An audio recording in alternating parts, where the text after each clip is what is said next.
It's been so stressful for us the last 3 years, waiting to come and put our life on hold to try and fulfil a dream, and then this happened. Mark Alexander, his wife Monica and 2 children, Matthew and Michael, moved from Scotland to Gisborne last September in search of a better life for their family. But what started as a dream soon turned into a terrible nightmare. We were actually up quite late, well, not relatively late, but talking to friends on the phone, and obviously it was raining, it was getting windy, stormy. And then after we actually just finished our phone call conversation with friends, it wasn't long after that the power went out, 11 o'clock around about that time. We went to bed, and then woke up in the middle of the night in water, which was pretty devastating.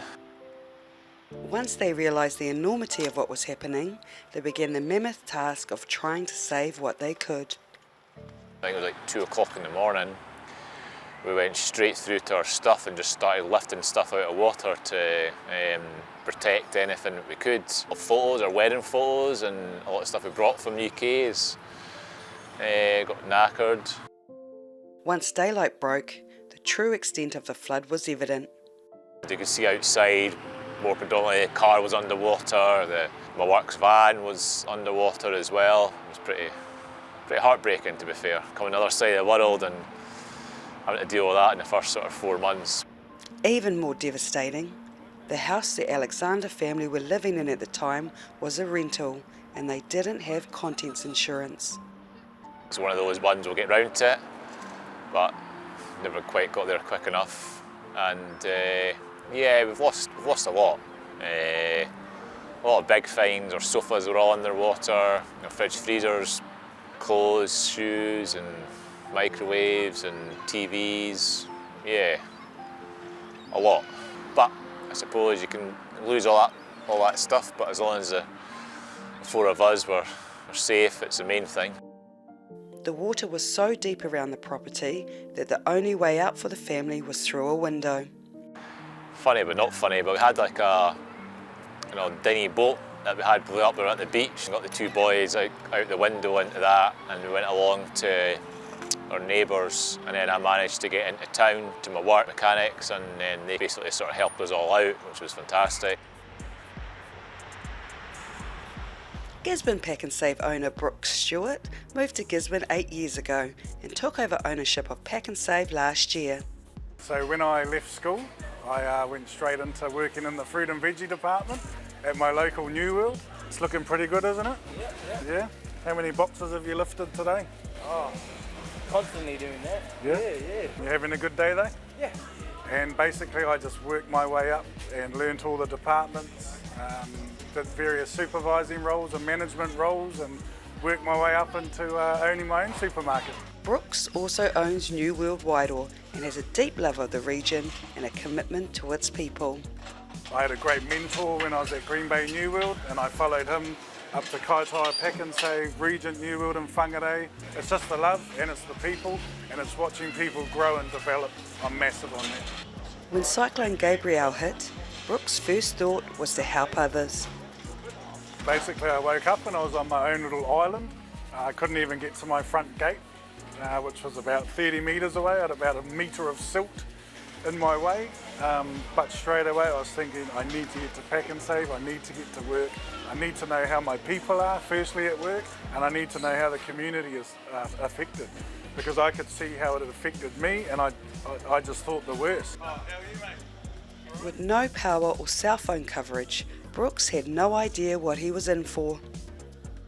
My nearest cell phone reception is 5 kilometres from where I live, and the only thing I thought about was walking 5 kilometres to that spot so I could touch in with the staff here, and then also see what did the community need from us. So driving through Manatuki, where I stay, I could already see the devastation, and I just thought, oh my God, like what am I coming into here? Gisborne Pack and Save was quick to step up, working alongside Super Grand State Awhiti Trust to help those in need. We've had a relationship for many years that started off through me meeting an owner at a school hangi. So he supported Super Grands from there, and with the owners that have gone through, they've carried on that tradition.